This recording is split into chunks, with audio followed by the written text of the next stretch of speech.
नमस्कार, मैं हूँ अमित कटोच। स्वागत है आपका आपके मेरे चैनल एचपी अमित एजुकेशन में। जो हमारे लाइव क्लासेस के बैच चलते हैं अलग प्लेटफॉर्म के ऊपर, वहाँ पे हम जो वीकली मॉक टेस्ट वो भी कंडक्ट करवाते हैं। आज हम जो मैथमेटिक्स और रीजनिंग का मॉक टेस्ट है, उसको आपके साथ शेयर कर रहे हैं और आज के बाद आपको यूट्यूब पे भी जो है ये टेस्ट देखने को मिलेंगे। आज हम आपको जो हमने टेस्ट डाला हुआ था 10 क्वेश्चंस का मैथ और रीजनिंग का, वो आपके साथ जो डिस्कस करेंगे। तो फर्स्ट क्वेश्चन देखें, फर्स्ट क्वेश्चन क्या था? फर्स्ट क्वेश्चन आपका रीजनिंग का था जो कि सीटिंग अरेंजमेंट टॉपिक से हमने डाला था। आप यहाँ पे पढ़ सकते हैं स्क्रीन के ऊपर क्वेश्चन हमने क्या डाला था। इसमें बोला गया है कि P Q R S and T R sitting together. ये आपको दिए गए हैं जो साथ में बैठे हैं। T is at one extreme and P जो है किसी एंड में है। P is the neighbor of T और जो P है वो T का नेबर है। और साथ में बोला गया है कि and is third of the left of Q। पूरी लाइन आप एक बार फिर से पढ़ें। P is the neighbor of T and is third to the left of Q. Who is the fourth of the right of T? अगर आप इस question को खुद से करना चाहते हैं तो आप वीडियो को पॉज कर सकते हैं और खुद से भी जो है इसका आंसर बता सकते हैं। तो किस तरीके से हम इस क्वेश्चन को शुरू करते हैं? सबसे पहले आपको पता होना चाहिए कि जो स्टार्टिंग में बोला गया है वो है कहाँ पे। तो देखें, इसका आंसर रहेगा, किस तरीके से हम बनाएंगे। देखो, आप रो में लिखना चाहें तो रो में भी लिख सकते हैं। रो किस तरीके से? इस तरीके से, या आप रो इस तरीके से ले सकते हैं, या फिर आप इस तरीके से भी ले सकते हैं। नॉर्थ को फेसिंग करके भी आप ले सकते हैं। तो इस तरीके से भी ये क्वेश्चन सॉल्व हो जाएगा और इस तरीके से भी ये क्वेश्चन सॉल्व हो जाएगा। तो किस तरीके से बोला गया है, हम रो के पैटर्न से करते हैं। क्वेश्चन में बोला गया है कि T is at one extreme end T जो किसी एंड में है, या फिर इस तरफ हो सकता है, लेफ्ट साइड हो सकता है, और एक तरफ राइट साइड हो सकता है। तो कहां पे है, पूरे क्वेश्चन को पढ़ें, इससे जो है क्लैरिटी नहीं होगी। P is the neighbour of T and is third to the left of Q. कि क्यू के जो है वो लेफ्ट पे है कौन? पी। और who is the fourth of the right of T. Means कि जो टी है उसके राइट में कौन सा? मींस यहां से आपका क्लियर होता है कि जो टी है वो कहां पे है? लेफ्ट में है। क्योंकि लेफ्ट में, क्योंकि टी का तो पहले मेंशन किया हुआ कि टी क्या है? किसी एंड में है, एक्सट्रीम एंड में है। तो टी कहां पे हुआ? यहां पे हुआ। अब स्टार्टिंग से पढ़े। T is at the one extreme and, वो हमने बता दिया कहां पे है। P is the neighbour of T, तो जहां पे टी है उसके नेबर में क्या है? पी है। और साथ में बोला गया है P is the neighbor of T and is third to the left of Q। आगे Q है, ठीक है, यहाँ पे Q है, उसके दो बीच में और हैं, उसके थर्ड पे कौन है? T है। एक बार पूरी लाइन को आप फिर से अगेन रीड कर सकते हैं, आपको पूरा समझ आ जाएगा। बोला गया है कि P is the neighbor of T and is third to the left of Q। Q यहाँ पे है और उसके लेफ्ट में क्या है? ठीक है, थर्ड लेफ्ट में कौन सा है? P है। तो आप इस तरीके से जो है इसको बता सकते हैं। और बीच में आपको क्वेश्चन में कितने यहाँ पर अल्फाबेट दिए गए हैं, लेटर्स दिए हैं इंग्लिश के, P Q R S और T। तो बीच में जो आपके दो मेंशन हैं, जैसे मैंने यहाँ पे लिखे हुए हैं, तो यहाँ पे आप R और S दोनों अब्लिक करके बता सकते हैं, क्योंकि S भी हो सकता है और R भी हो सकता है। इनके बारे में हमें ना बताया गया है और ना ही पूछा है। तो आपसे क्वेश्चन पूछा गया है, who is the fourth to the left to the right of T, कि टी का जो फोर्थ राइट वो कौन सा है? वो कौन सा है? क्यू है। तो इसका जो राइट ऑप्शन रहेगा वो ऑप्शन सी। आप ऊपर ऑप्शन में पढ़ सकते हैं। तो ऑप्शन सी जो है बिल्कुल राइट है इसका, जिसका आंसर है क्यू। इस तरीके से आप इनको सॉल्व करते हैं। नेक्स्ट क्वेश्चन देखें। पहले क्वेश्चन आपने किया, बेसिस को शुरू करें। अब इसमें कितने लेटर्स हैं? P Q R S and T. आप रो में बना लें, ठीक है, इसी के साथ बना लें। 5 डॉट लगा लें पहले तो इस क्वेश्चन में, 5 लगा लें, ठीक है। जब भी आप क्वेश्चन शुरू करेंगे इस तरीके से आप इसको डिवाइड कर दें। अब क्वेश्चन फिर से पढ़ें और बताएं कि क्या इसमें बोला गया है कि who among P Q R S T T is the exactly middle while standing in a line। कि इनमें से मिडिल में कौन है? इसमें बोला गया हिंट के लिए आपको जो इनकी लोकेशन है वो बताई हुई है कि Q is the immediate right of R, जो क्यू है वो इमीडिएट राइट ऑफ आर है, कहां पे भी हो सकते हैं, ठीक है। तो क्यू जो है आर के इमीडिएट राइट में है, तो इस तरीके से होगा, कहीं पे भी होगा, यहाँ पे मैंने लिख लिया। आगे क्या बोला हुआ है सेकंड में, T is exactly between P and R, जो टी है वो किसके किसके बीच में है, टी और आर के बीच में। मींस आपको यहाँ पे हिंट मिलता है कि जो टी है वो यहाँ पे होगा, क्योंकि आर के तो इमीडिएट राइट क्या है, क्यू है, तो इस तरीके से आप इसको बना सकते हैं। और लास्ट लाइन में क्या बोला हुआ है, Q is exactly between R and S, जो क्यू है वो किसके बीच में है, आर और एस के बीच में। मींस एस कहाँ पे हुआ, यहाँ पे हुआ, तो आप यहाँ पे पुट कर सकते हैं एस क्यू आर टी और पी। आप बता पाएंगे कि कौन बीच में है, इसका राइट आंसर क्या रहेगा, आपको ये पूछा हुआ है क्वेश्चन में।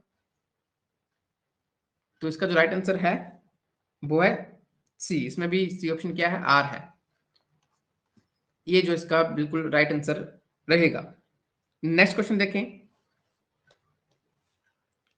नेक्स्ट क्वेश्चन भी इसी टॉपिक का है। बोला गया कि 6 friends A B C D E and F are sitting in a row facing towards north, के नॉर्थ को फेस कर रहे हैं। इसको भी आप इस तरीके से बना सकते हैं, ठीक है, इस तरीके से बना सकते हैं। मींस ये नॉर्थ है और ये साउथ है, ये नॉर्थ है, इसको ऊपर आप बोल सकते हैं, ठीक है, और ये साउथ है, इस तरीके से। अब क्या बोला हुआ है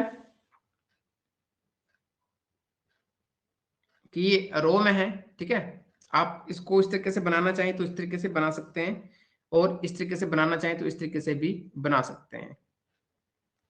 जैसे आपका जिस हाथ से आप लिखते हैं उसको आप लेफ्ट राइट करके बोल सकते हैं, ये लेफ्ट साइड होगी इसकी और ये राइट साइड होगी, इसको आप नॉर्थ बोल सकते हैं और दूसरे को आप साउथ बोल सकते हैं, इसको साउथ बोल सकते हैं। इस तरीके से भी आप इसको बना सकते हैं।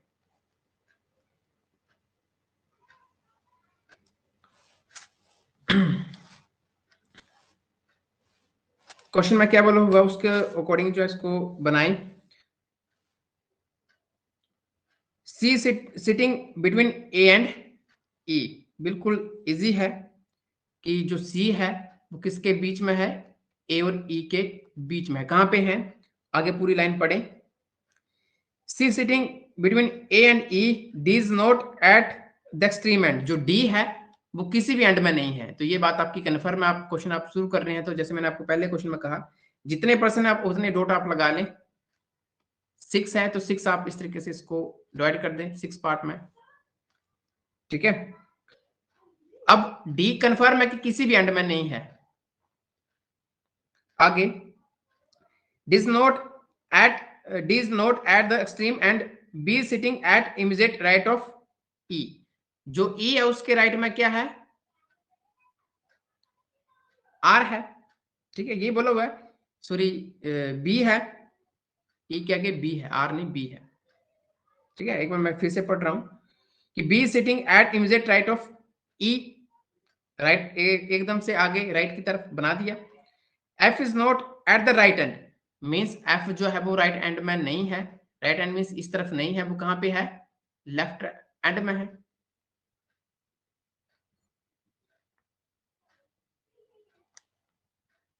F is not at the right end but D sitting at third left of E, कि जो डी है, ठीक है, थर्ड लेफ्ट ऑफ ई है, मीन्स डी भी कहां हुआ, यहाँ पे हुआ थर्ड लेफ्ट ऑफ ई, यहाँ पे बोला हुआ है।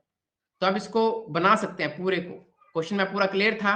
अब देख लो, जैसे जैसे क्वेश्चन बोला था वैसे वैसे हमने बनाया है। यहाँ पे आप पुट कर दो, तो यहाँ सबसे पहले क्या बना एफ बना, उसके बाद डी बना, उसके बाद ए बना, उसके बाद सी, उसके बाद ई और लास्ट में बी, ठीक है। आप पूरी स्टेटमेंट को एक बार अगेन पढ़ें, आपको जो बिल्कुल ठीक जो आपको ये मिलेगा। इस क्वेश्चन में क्या पूछा गया था, which of the following is sitting to the left of D, D के लेफ्ट में कौन है, तो इसका जो राइट आंसर रहेगा एफ रहेगा, ठीक है। ऑप्शन ए आपको उसमें दिया हुआ है, ठीक है, ये इसका आंसर है। Next question number 4, question number 4 आप स्क्रीन पे पढ़ सकते हैं। After starting from A point a man walk walks 4 kilometer towards west, then turning to his right he moves 4 kilometer. After this he again turns right and moves 4 kilometer.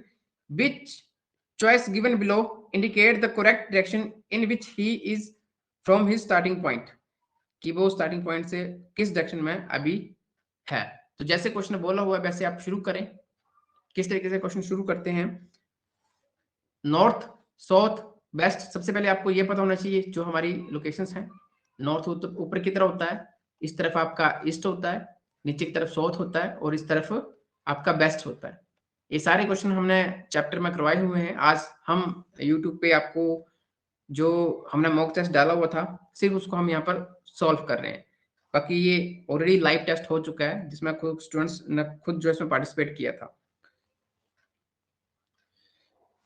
देखें question को कैसे इसको solve करेंगे। Question में बोला गया है after starting from A point a man walk 4 kilometre towards waste, कि स्टार्टिंग पॉइंट से वेस्ट की तरफ शुरू करता है। वेस्ट कहां पे हुआ? इस तरफ हुआ। कितने? 4 किलोमीटर। 4 किलोमीटर जाता है स्टार्टिंग पॉइंट से। स्टार्टिंग पॉइंट इस तरीके से क्वेश्चन शुरू हुआ।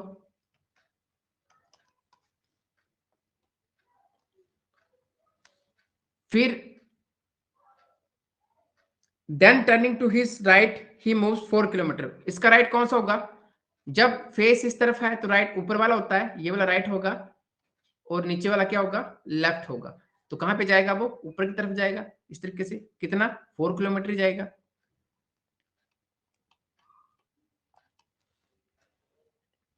After this he again turns right and moves 4 kilometre. इसके बाद फिर से वो राइट टर्न करेगा। तो जो आपकी हाथ की डायरेक्शन है वो नॉर्थ की तरफ होती है, तो राइट इस तरफ होता है और लेफ्ट जो है वो इस तरफ होता है। तो राइट बोला गया है 4 किलोमीटर, तो मीन्स इस तरफ जाएगा। अब क्वेश्चन में बोला गया है कि which choice given below indicates the correct direction in which he is from his starting point, कि स्टार्टिंग पॉइंट से जो है वो किस डायरेक्शन में है। तो स्टार्टिंग पॉइंट से आप देख लें वो कहां पे है? नॉर्थ में है। ठीक है, स्टार्टिंग पॉइंट से वो कहां पे है? ये इसका एंड पॉइंट हुआ। तो स्टार्टिंग पॉइंट से कहां पे हुआ? ये नॉर्थ में हुआ। तो क्वेश्चन में ये बोला गया था नॉर्थ, ईस्ट, साउथ और वेस्ट। तो इसका जो राइट आंसर रहेगा वो नॉर्थ रहेगा। Next question, question number 5।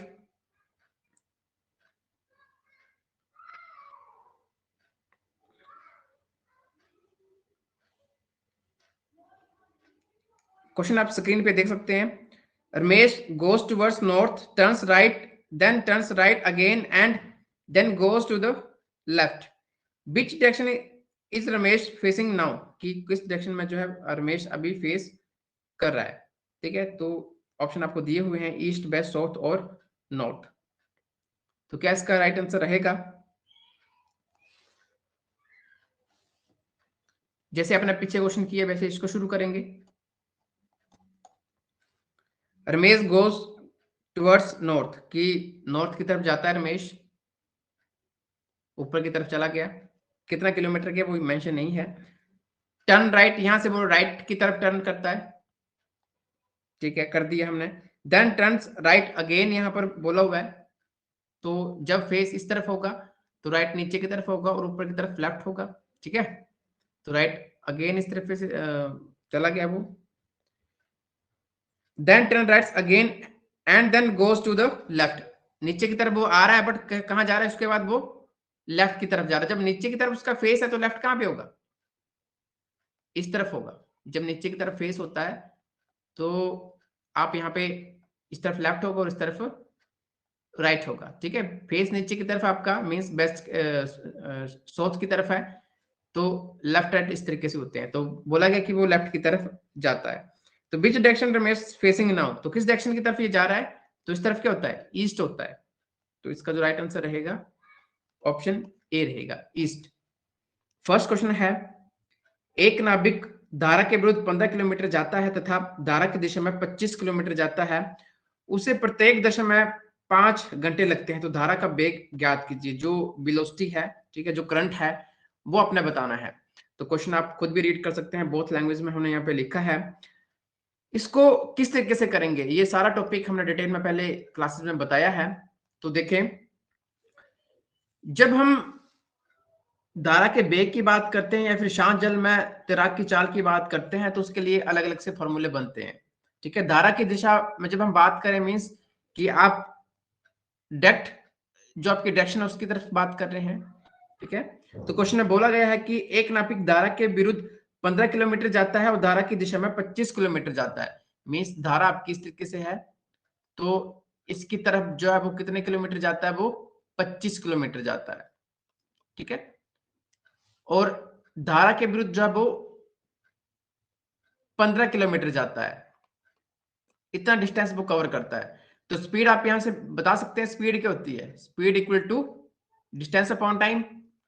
तो बोला गया क्वेश्चन में कि एक नाविक धारा के विरुद्ध 15 किलोमीटर जाता है तथा धारा की दिशा में 25 किलोमीटर जाता है, उसे प्रत्येक दिशा में 5 घंटे लगते हैं। तो प्रत्येक दिशा में जाने और आने में उसको 5 घंटे लगते हैं। ठीक है, तो डिस्टेंस भी आपको दिया हुआ है और टाइम भी आपको दिया हुआ है, तो उसकी पर घंटा स्पीड आप यहाँ पे फाइंड कर सकते हैं। तो कितनी हुई, 5 किलोमीटर पर आवर। और वैसे ही धारा के विरुद्ध वो भी स्पीड आप फाइंड कर सकते हैं, 15/5 काटेंगे तो कितना बनेगा, 3 किलोमीटर पर आवर। ये जो स्पीड है, ये हमने क्यों निकाला, क्योंकि हमारा फॉर्मूला जो है इसी बेस के ऊपर है। जैसे धारा का बेग मैं यहाँ पे लिख रहा हूं, धारा का बेग का फॉर्मूला होता है धारा की दिशा में चाल। ठीक है, धारा की दिशा में चाल हम पर आर के अकॉर्डिंग लेते हैं, माइनस धारा के विरुद्ध चाल। इसको आप ए बोल दें और इसको आप बी बोल दें, तो इस तरीके से इसका फॉर्मूला बनेगा a माइनस बी अपॉन 2। तो जो आपने फाइंड किया, धारा की दिशा में चाल कितनी थी इसकी, 5 किलोमीटर पर आवर, माइनस धारा के विरुद्ध 3 किलोमीटर पर आवर, इसमें से इसको माइनस कर दें। ठीक है, डिवाइड बाई 2, ये इसका फॉर्मूला बनता है। तो इस तरीके से सॉल्व करके क्या बना, 2/2 काटेंगे तो 1। तो धारा का बेग क्या हुआ, यहां पर आप बता सकते हैं कि 1 किलोमीटर पर आवर जो है वो धारा का बेग हुआ, जिसे हम वेलोसिटी बोलते हैं, करंट बोलते हैं। ठीक है, इस तरीके से आप इसको बता पाएंगे, 1 किलोमीटर पर आवर, ये इसका राइट आंसर है। नेक्स्ट क्वेश्चन देखें, इस टॉपिक से 2 क्वेश्चन और थे। नेक्स्ट क्वेश्चन है, शांत जल में एक नाव 13 किलोमीटर प्रति घंटे की चाल से जाती है तथा धारा का बेग 4 किलोमीटर प्रति घंटा है। धारा के अनुकूल 60 किलोमीटर दूरी तय करने में कितना समय लगता है, ये आपका क्वेश्चन है। ऑप्शन भी आपको दिए हुए हैं, 5 घंटे, 4 घंटे, 6 घंटे और 7 घंटे। तो इस क्वेश्चन को कैसे करेंगे, सेम टू सेम जैसे अभी पीछे अपना क्वेश्चन किया कि शांत जल में एक नाव 13 किलोमीटर प्रति घंटे के चाल से जाती है। जब हमने ये टॉपिक करवाया था तो पूरा डिटेल में आपको सारा ही बताया था कि शांत जल में नाव की चाल क्या होती है, जब जो करंट है, ठीक है, जो वेव है उसकी चाल इंक्लूड हो जाती है, तो किस तरीके से हम उसको लिखते हैं। तो सबसे पहले आपको उसी मेथड से ये करना पड़ेगा जिसे हम इंग्लिश में डाउन स्ट्रीम और अपस्ट्रीम बोलते हैं।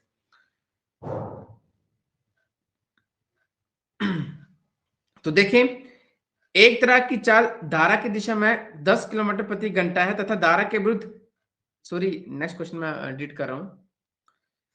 तो क्वेश्चन देखें, शांत जल में एक नाव 13 किलोमीटर प्रति घंटे की चाल से जाती है तथा धारा का वेग 4 किलोमीटर प्रति घंटा है। जो शांत जल में जो नाव है, ठीक है, उसकी चाल जब वो कितनी है, 13 किलोमीटर पर आवर है।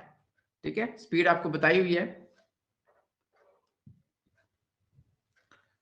और धारा का बेग जो है, जो धारा है ये नाव की चाल, और जो धारा है मीन्स की पानी का जो फ्लो है उसकी भी चाल यहाँ पे दी है, कितनी दी है, वो 4 किलोमीटर पर आवर आपको दी है।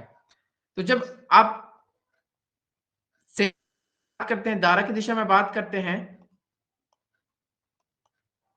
तो जो नाव की चाल होती है साथ में जो बेग होता है, ठीक है, फ्लो होता है, ये दोनों ऐड हो जाती हैं, इससे जो है आपकी डायरेक्ट चाल निकलती है। तो ये सारे आपको मैंने पहले बताया हुआ है। तो हम बोलेंगे कि धारा की दिशा में चाल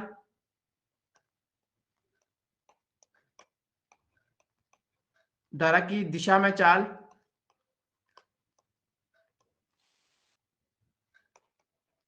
क्या बनेगी? 13 kilometre plus 4 kilometre, 17 kilometre per hour जो है ये चाल बनेगी इसकी। ठीक है, दोनों ही जो चाल इसमें ऐड हो जाती हैं, जो पानी का फ्लो है साथ में जो नाव की चाल है, दोनों को ऐड करके धारा की दिशा में चाल ये बन जाती है। आगे बोला गया है कि धारा के अनुकूल, अनुकूल का मतलब सेम डायरेक्शन में 68 किलोमीटर की दूरी तय करने में कितना समय लगेगा? टोटल दूरी जो है उन्होंने कितनी जो है कवर करनी है, टोटल मिलाकर जो उन्होंने 68 किलोमीटर जो है वो जाना है। तो सामने है चाल आपको दी हुई है, स्पीड आपके पास है, टोटल डिस्टेंस आपके पास है, तो यहां से आप टाइम निकाल सकते हैं। टाइम कैसे निकलेगा? T equal to D upon S.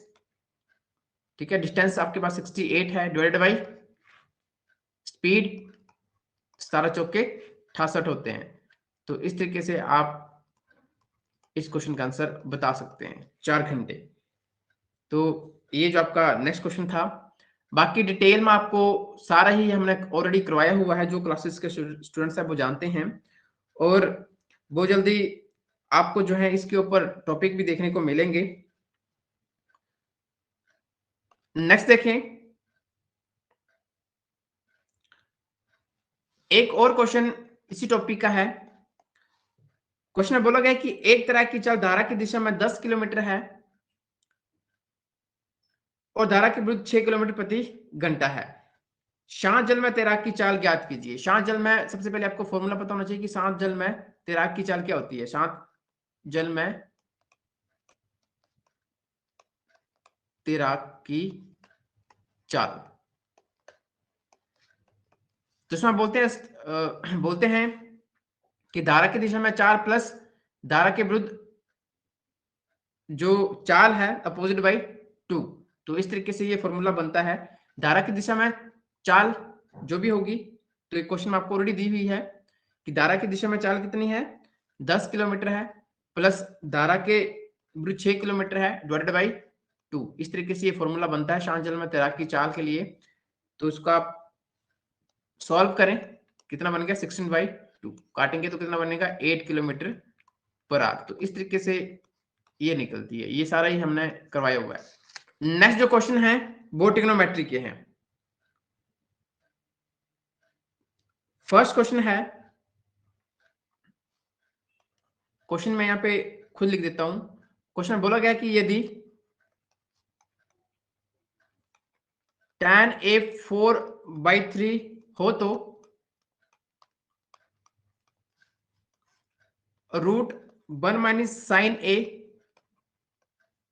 Upon 1 plus sign ए की वैल्यू क्या होगी? ये आपका क्वेश्चन है, पूरे रूट के अंदर है ये वाला क्वेश्चन मार्क।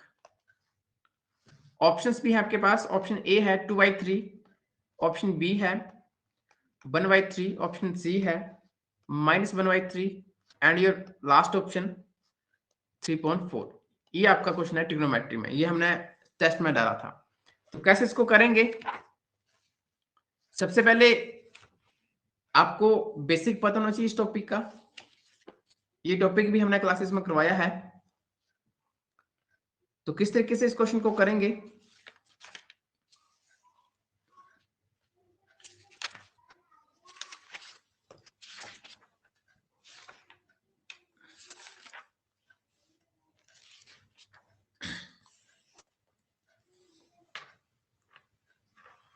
सबसे पहले इस क्वेश्चन में आपको पता होना चाहिए कि टैन होता क्या है। जब हम ट्रिग्नोमेट्री की बात करते हैं तो हम राइट एंगल की बात करते हैं इस तरीके से। जब हमारा थीटा ये होता है, जब हम इसको थीटा मान के चलते हैं, तो सामने वाली जो साइड होती है इसकी परपेंडिकुलर होती है, जिसे हम पी बोलते हैं, जिसे हिंदी में हम लंब बोलते हैं। और जो बेस है उसको हम बी करके बोलते हैं और हिंदी में आधार बोलते हैं। और जो बड़ी साइड है 90 डिग्री के सामने वाली, उसको हम हाइपोटेन्यूज बोलते हैं। ठीक है, और हिंदी में उसको हम कर्ण बोलते हैं। हमने एक शॉर्ट फॉर्मूला क्लासेस में आपको बताया था, पंडित बद्री प्रसाद, ये स्कूल में भी आपको बताते हैं।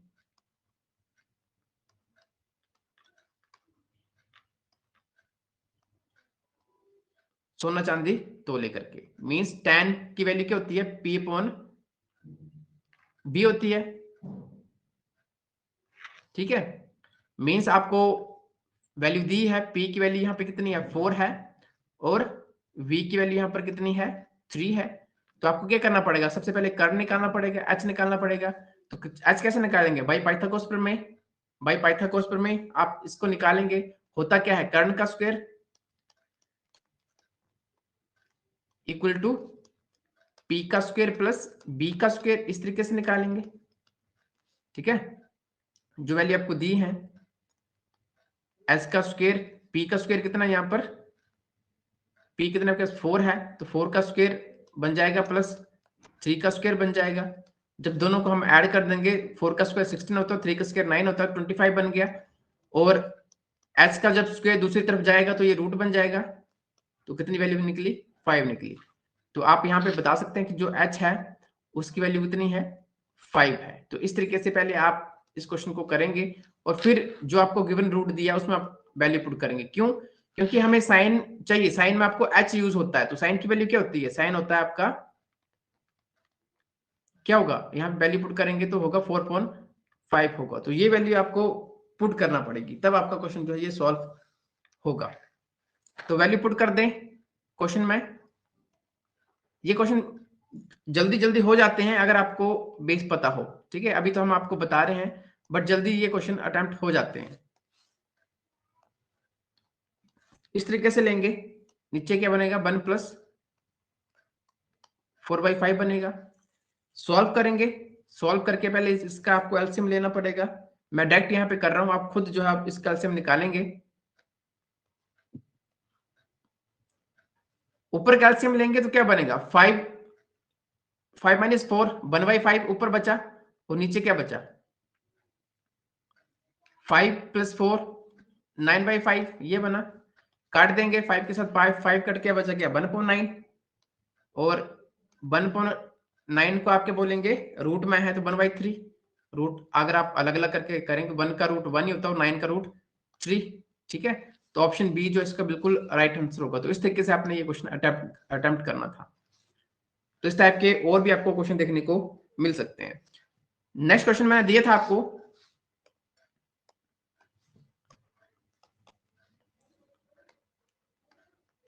sec a इक्वल टू 25/7 हो तो साइन a क्या होगा, ये आपका क्वेश्चन था। ऑप्शन इसमें भी आपको मैंने दिए थे 7/24 ऑप्शन बी था, 24 और 7 ऑप्शन सी था, 24 और 25 एंड योर लास्ट ऑप्शन 25/24। ये 4 ऑप्शन आपको मैंने इस क्वेश्चन में दिए थे। जो आपने अभी क्वेश्चन किया सेम टू सेम उसी पैटर्न में इसको आप करेंगे। सेक जो है किसका उल्टा होता है, सेक जो कोस का उल्टा होता है। आप बोलते हैं कि जो कोस है उसका रेसिप्रोकल सेक थीटा होता है, इस तरीके से लिखते हैं। अगर आपको सेक निकालना है, क्योंकि आपको इस क्वेश्चन में सेक की वैल्यू दी है, तो पंडित बद्री प्रसाद करके जो वैल्यू बनती है ये उल्टी बनेगी।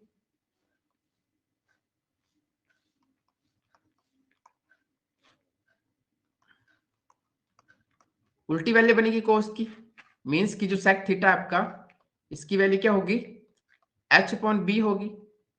मीन्स आपको इस क्वेश्चन में क्या गिवन दिया है, h आपका 25 है और b आपका 7 है। तो आपको क्या करना पड़ेगा, पहले p निकालना पड़ेगा। क्यों, क्योंकि साइन a में p/h आपको चाहिए। ठीक है, तो सेम पाइथागोरस प्रमेय से आप इस क्वेश्चन को सॉल्व करें। h का स्क्वायर इक्वल टू p का स्क्वायर प्लस b का स्क्वायर। ठीक है, 25 का स्क्वायर आपको गिवन दिया है, सॉरी h का स्क्वायर आपको गिवन दिया है, साथ में आपको b भी गिवन दिया है, और आपने p बताना है। तो उसको सॉल्व करें, खुद से सॉल्व करें और इसका आंसर बताएं। 25 का स्क्वायर होता है 625, 25 तक स्क्वायर भी मैंने आपको करवाए हैं, और 7 का स्क्वायर होता है 49। दूसरी तरफ मैंने इसको ले आया, माइनस कर दें, और दूसरी तरफ आपका बचा p का स्क्वायर, माइनस करेंगे 49 तो ये बचेगा 576, और जब रूट दूसरी तरफ आ जाएगा तो यहाँ पे सिर्फ p बचेगा। तो क्या बना 24 equal to p। p means लंब जो अपना फाइंड करना है यहाँ पर। तो इस क्वेश्चन का आंसर क्या रहेगा? क्वेश्चन आपको बोला गया कि साइन a की वैल्यू क्या होगी, तो थीटा की जगह यहाँ पे a है, तो साइन होता है p अपॉन h। तो p की वैल्यू कितनी निकली यहाँ पर 24, और h आपके पास है 25, तो 24/25 ये आपका राइट आंसर होगा। ऑप्शन सी जो है इसका बिल्कुल राइट आंसर। तो इस तरीके से आपने ये क्वेश्चन अटेम्प्ट करना था।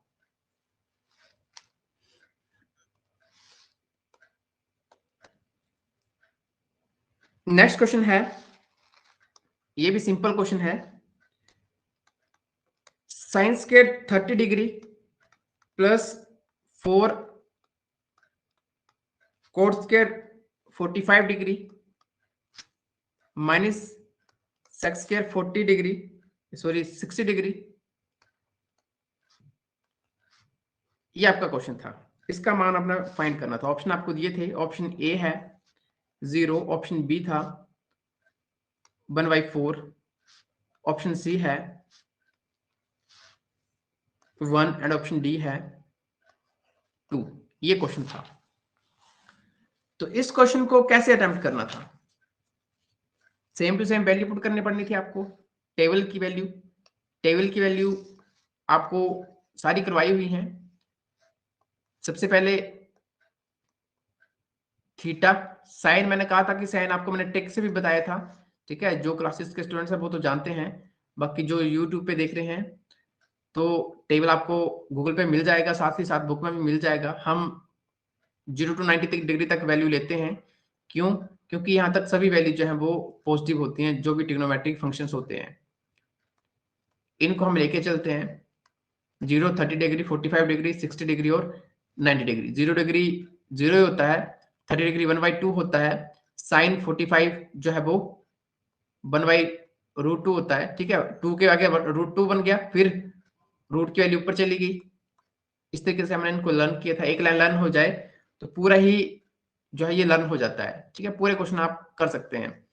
तो किस तरीके से कोस की वैल्यू उल्टी हो जाती है कि 1 यहाँ पे आ जाएगा, √3/2 यहाँ पे चला जाएगा, 1/√2 यहीं पे बनेगा, 1/2 और 0, इस तरीके से। और यही यहाँ पे यूज हो रहे हैं। नेक्स्ट आप tan भी बता सकते हैं। tan होता है sine theta upon cos theta, means 0.1 जो है वो 0 होता है। tan 30 डिग्री 2 में से 2 काट देंगे, ऊपर का ही बनेगा सारा, ठीक है। 1/2 अपॉन √3/2, इसको काटेंगे तो √2 के साथ 2 कट जाएगा, बचेगा क्या? बचेगा क्या यहाँ पर 1/√3 बचेगा। वैसे ही √2 के साथ √2 कट गया, ठीक है, tan के लिए। तो बचेगा क्या यहाँ पे 1 बचेगा। वैसे 2 के साथ 2 कट गया √3, और 1/0 जो है क्या होता है इन्फिनिटी होता है। इस तरीके से आप ये टेबल बनाते हैं। तो कर दो वैल्यू पुट। साइन 30 कितना है 1/2, स्क्वायर है तो 1/2 का स्क्वायर बन जाएगा, प्लस 4 कोट रूट होता है tan का, तो tan 45 डिग्री होता है 1, तो उसकी वैल्यू भी 1 ही होगी। चाहे स्क्वायर हो, स्क्वायर में भी 1 का स्क्वायर 1 ही होता है। सेक होता है कोस का उल्टा, तो यहाँ पे बोला गया आपको 60 डिग्री, तो 60 डिग्री इसकी वैल्यू कितनी होती है? कोस की 1/2 होती है, तो सेक उल्टा होगा तो 2 होगी, तो कितना बन जाएगा ये 2 का स्क्वायर बन जाएगा, ठीक है।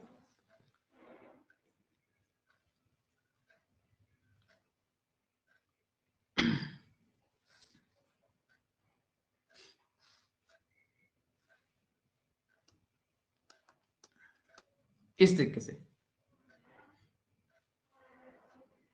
कर दो सॉल्व, जो वैल्यू सॉल्व होती है। यहाँ पे मैंने स्क्वायर खोल दी तो 1/4 बना, यहाँ पे 4 बचा और यहाँ पर 4 बना, ये बना टोटल मिलाकर। इसको सॉल्व करो और इसको सॉल्व करके आपको इस क्वेश्चन का आंसर मिल जाएगा। तो कैसे एलसीएम ले लेंगे सभी का इकट्ठे ही, तभी ये सॉल्व हो जाएगा। नीचे 4 है तो 1 प्लस 4 के साथ डायरेक्ट मल्टीप्लाई कर दो, या डायरेक्ट मल्टीप्लाई कर दो, इसके साथ तो ये कट ही गया, बचा क्या 1/4 बचा। तो क्या राइट आंसर रहेगा इसका ऑप्शन बी। तो इस तरीके से आपने ये क्वेश्चन करना था। बाकी ये तभी क्वेश्चन आते हैं जब आपकी प्रैक्टिस होगी। एक लास्ट क्वेश्चन एक और हमने ट्रिग्नोमेट्री में डाला था। क्वेश्चन है 2 cos 3 थीटा इक्वल टू 1 हो तो थीटा की वैल्यू क्या होगी, ये क्वेश्चन था। इसमें भी आपको ऑप्शन दिए हुए थे। ए इक्वल टू 10 डिग्री, बी था 15 डिग्री, सी था 20 डिग्री एंड डी था 30 डिग्री। ये आपका पूरा क्वेश्चन था। इसको कैसे करना था, 2 cos 3 थीटा इक्वल टू 1, जो गिवन होता है उसी से हम आंसर निकालते हैं। तो गिवन को आपने यूज करना था। तो ये गिवन है, गिवन को कैसे यूज करते हैं, अब देखो इससे आपको हिंट मिल रहा है कि अगर मैं 2 को दूसरी तरफ ले जाऊंगा तो कुछ ना कुछ वैल्यू जरूर बनेगी। तो हम इसको इस तरफ लेके गए तो क्या बन गया, 1/2 बन गया, ठीक है। और cos 1/2 किसकी वैल्यू होती है, cos 1/2 जो 60 डिग्री की वैल्यू होती है, इक्वल टू 1/2। इस तरीके से हम बोल सकते हैं इसको। तो इसको यहां पे आप पुट कर दें,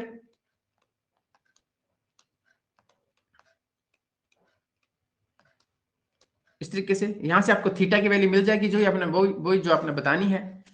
कोस के साथ कोस कट गया, बचा क्या यहां पर 3 थीटा इक्वल टू 60 डिग्री बचा। काटेंगे, काट देंगे तो थीटा की वैल्यू कितनी बनेगी 20 डिग्री बनेगी। तो यही तो आपका राइट आंसर था, थीटा इक्वल टू 20 डिग्री। इस तरीके से आपने इन क्वेश्चंस को अटेम्प्ट करना था। तो आई होप आपको ये सभी क्वेश्चन समझ आए होंगे। और ये सारे क्वेश्चन हमने लाइव टेस्ट कंडक्ट किया हुआ था क्लासेस में, तो उससे संबंधित जो है ये क्वेश्चन थे। तो आई होप आपको सभी को ये क्वेश्चंस पसंद आए होंगे। वीडियो पसंद है तो वीडियो को लाइक करें, और जिन्होंने चैनल सब्सक्राइब नहीं किया है वे चैनल को सब्सक्राइब कर सकते हैं। धन्यवाद।